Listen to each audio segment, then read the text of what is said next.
Antoni Vlog Channel.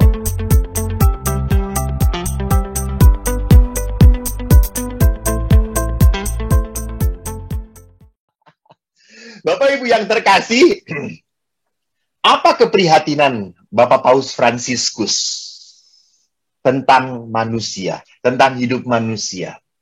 Tadi kan kita sudah berbicara tentang kasih, hukum utama, identitas. Jadi kalau kau pengikut Kristus, kau harus saling mengasihi. Bapak Fransiskus prihatin karena manusia seringkali tidak mendengarkan suara Allah. Jadi manusia seringkali punya hati yang sudah membeku, membatu. Maka orang yang membeku dan membatu, doanya seperti apa?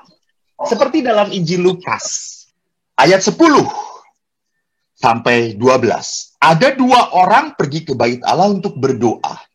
Yang seorang adalah Farisi, yang lain pemungut cukai. Orang Farisi itu berdiri dan berdoa dalam hatinya begini.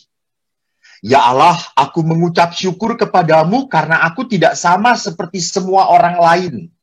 Bukan perampok, bukan orang lalim, bukan pejinah, dan bukan juga seperti pemungut cukai ini. Jadi perhatikan, Antoni ini Vlog doa yang Channel. tidak mau mendengarkan Allah. Justru doa yang sombong di hadapan Tuhan. Doa yang sombong di hadapan Tuhan adalah doa yang mengangkat apa? Mengangkat hal-hal baik. Doa yang sombong di hadapan Tuhan adalah doa yang mengangkat, Tuhan, saya sudah puasa loh, saya rajin kerahiman ilahi loh, saya ikut komunitas Tritunggal Maha Kudus loh, saya rajin setiap hari rosario loh. Itu doa yang sombong. Doa yang sombong adalah doa yang mengangkat kebaikan-kebaikan. Sedangkan doa yang rendah hati adalah doa yang tadi saya mau katakan, seperti pemungut cukai. Ya Allah, kasihanilah aku orang berdosa ini. Ia menengadah ke langit, ia memukul-mukul dan berkata, kasihanilah aku orang berdosa ini. Ash Wednesday ada lagu yang sangat populer di Indonesia. Lagunya begini, hanya debulah aku di alas kakimu, Tuhan. Ingat lagi itu. Hapuskan titik embun, sabda penuh ampun. Refrennya bagus. Tak layak aku tengadah menatap wajahmu. Lihat di sini. Jadi kita diajari untuk berdoa yang benar. Berdoa yang benar adalah berdoa yang berdasarkan apa? Ketidaklayakan dan ketidakpantasan. Jadi ini orang yang mau mendengarkan Tuhan. Bukan orang yang tadi dikatakan seperti Bapak Paus mengatakan banyak sekali orang sekarang itu tidak mau mendengarkan Tuhan lagi. Jadi kalau manusia itu merasa benar, maka orang itu tidak pernah bisa bertemu dengan Allah.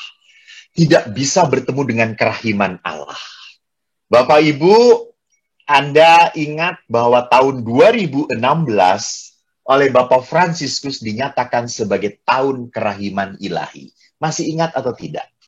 Saya akan mengangkat tetap apa yang direnungkan oleh Bapak Paus. Jadi Bapak Paus menggaungkan, be merciful just as your Father is merciful.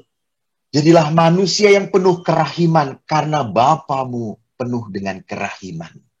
Jadi manusia harus bertatapan wajah dengan kerahiman Allah. Karena Allah adalah sang penyelamat dan keselamatan itu sendiri. Jadi menjadi merciful, menjadi orang yang berbelas kasih, itu tidak identik dengan orang yang rajin berdoa. Tidak.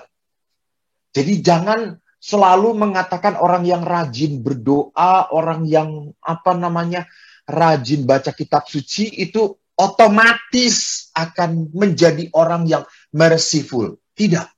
Kenapa? Karena orang seperti itu pun tetap hidup di dalam pergumulan. Tetap hidup di dalam, tetap hidup di dalam perjuangan. Karena belum tentu orang-orang rajin berdoa merasa dikasihi oleh Tuhan. Karena jangan-jangan saya rajin berdoa, saya rajin kerahiman, saya rajin rosario, karena kewajiban itu. Jadi kewajiban tidak akan pernah membawakan kita pada perjumpaan dengan kerahiman Tuhan. Maka saya sangat tertarik dengan melihat gambar, logo dari tahun Jubileum Kerahiman 2016.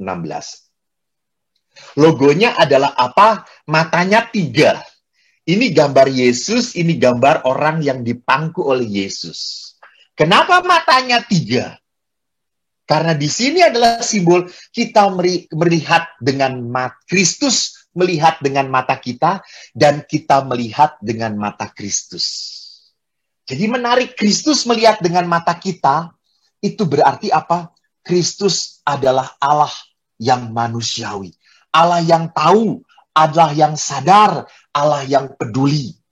Jadi Allah merasakan nasib manusia sungguh di dalam pribadi Kristus. Jadi jangan pernah berpikir, Tuhan tuh nggak ngerti saya. Ngerti banget. Kan di waktu zaman Yesus belum ada wabah, belum ada pandemi COVID-19. Betul, belum ada wabah seperti itu. Tetapi ada penyakit yang menakutkan pada zaman Yesus, yaitu apa? Kusta. Dan Yesus mendekati orang-orang seperti itu. Yesus menjamah. Yesus tahu ketakutan, rasa sakit, penderitaan orang kusta. Sadar. Maka setelah manusia bisa bersatu dengan Kristus, merasakan kerahiman Tuhan, kita pun bisa melihat dengan mata Kristus. Melihat dengan mata Kristus berarti apa? Kita menjadi pribadi yang mau menatap dengan penuh kasih, dengan penuh kelembutan, dengan rasa sayang. Jadi kita bukan menatap orang lain dengan penuh curiga dan dengan penuh penilaian. Ini yang harus hilang dalam hati orang yang ada di dalam kasih Allah, ada di dalam kerahiman Tuhan. Saya pernah suatu hari sampai malu sekali. Ya, saya harus jujur ya. Saya tahun lalu, bukan tahun lalu, 2019 tinggal di Tebing Tinggi, paroki Tebing Tinggi. Hampir sering banyak umat datang minta pertolongan secara ekonomis dan didoakan. Ya 50% lah.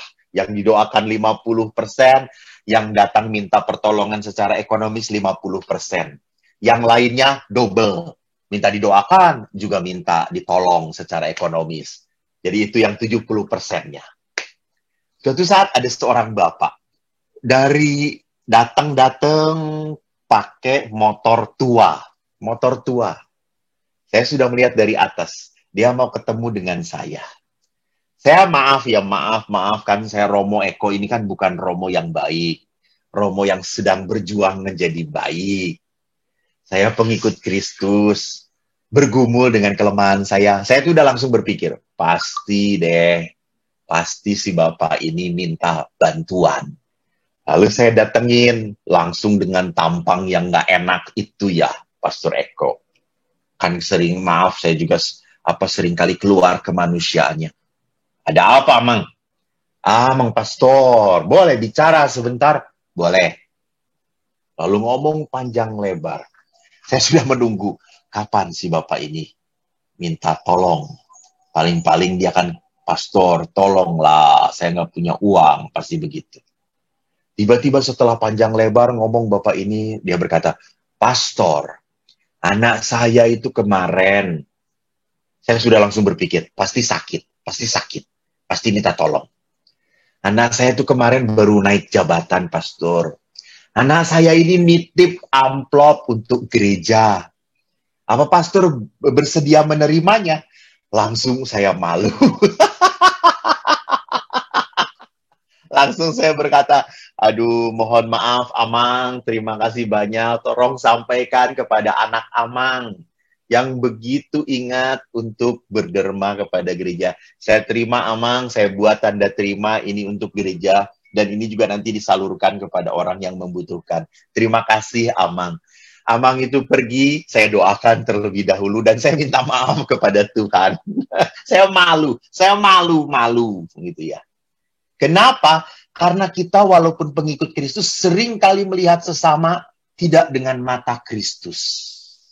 Kita selalu dengan mata curiga, mata iblis gitu ya. Mata si jahat, mata yang menuduh, mata yang pasti orang ini tidak membuat aman, pasti orang ini menjadi ancaman. Itu bukan mata Tuhan. Maka barang siapa dapat memandang, merasakan kerahiman Allah, ia dapat memperlakukan sesamanya dengan penuh kerahiman. Jadi kalau orang itu hidup diliputi kasih Allah, maka dia akan bisa menatap sesamanya dengan penuh kerahiman. Maka yang menarik di dalam tahun Jubileum 2016 adalah dua semangat yang ditawarkan oleh Bapak Paus. Yaitu apa? Liberation and restoration. Saya memakai lambangnya adalah lambang burung yang dilepaskan. Liberation itu berarti apa? Letting go. Letting go. Kalau kita berbicara tentang pengampunan, forgiving, that's about pembebasan. That's about letting go. Letting go. Orang yang tidak bisa mengampuni adalah orang yang tidak bisa liberation, tidak bisa membebaskan. Ingat kata-kata Yesus waktu berhadapan dengan wanita pejina yang ditangkap oleh para pemungut cukai dan orang Farisi, serta imam-imam, orang Farisi dan imam-imam. Mereka berkata, Guru, wanita ini ketahuan berbuat zina. Menurut hukum kami, dia harus dirajam sampai mati. Yesus langsung berkata, lempar batu pertama, siapa yang tidak berdosa. Dan setelah tidak ada seorang pun yang melempar, Yesus berkata, aku pun tidak akan menghukum engkau. Pergilah, let go, pergilah, dan jangan berbuat dosa lagi. That is forgiveness, forgiveness. Jadi forgiveness itu about apa? About letting go, letting go. About apa? About membebaskan. Membebaskan. Jadi jangan nyimpen, jangan nginget-nginget terus. Maka saudaraku ingatlah, sadarilah, sadarilah. Kita bisa letting go kalau kita sadar. Satu apa? Seperti Bapak Paus mengatakan, sadar bahwa pasangan Anda tidak sempurna. Sadar bahwa saya tidak sempurna. Sadar bahwa anak-anak kita tidak sempurna. Jadi kalau kita sadar bahwa keluarga kita tidak sempurna, berarti apa? Sadar atau tidak sadar, kita punya kesalahan. Sadar atau tidak sadar, tutur kata kita, sikap kita menyakiti pasangan kita. Dia pun sadar atau tidak sadar menyakiti kita. Misalnya kita sudah ramah-ramah, bertanya, gimana Pak? Biasa aja. Apa salah gue? Kenapa lu ketus kayak gitu? Kalau lu gak suka, pergi sana. Balikin gue ke orang tua. Tuh lihat, kita nggak sadar mungkin orang suami kita sedang sakit sariawan gitu ya. Jadi dia sedang mikir sakit sariawannya atau sakit giginya. Maka dia ngomongnya ketus. Dan seringkali kalau orang sedang sakit, terpusat pikirannya, perasaannya pada sakitnya itu gitu ya. Maka dia tidak bisa good behave gitu. Dia tidak bisa ramah, dia tidak bisa penuh kasih karena sedang berpikir tentang penderitaannya. Maka lihat, pengampunan itu kuncinya adalah apa? Liberation, pembebasan, melepaskan. Ampunilah, ampunilah. Gerakan pengampunan membebaskan betul-betul sulit. Sulit. Ada seorang istri yang sudah 3 kali disakiti oleh suaminya. Suaminya pernah kabur, pergi dengan wanita lain 2 kali.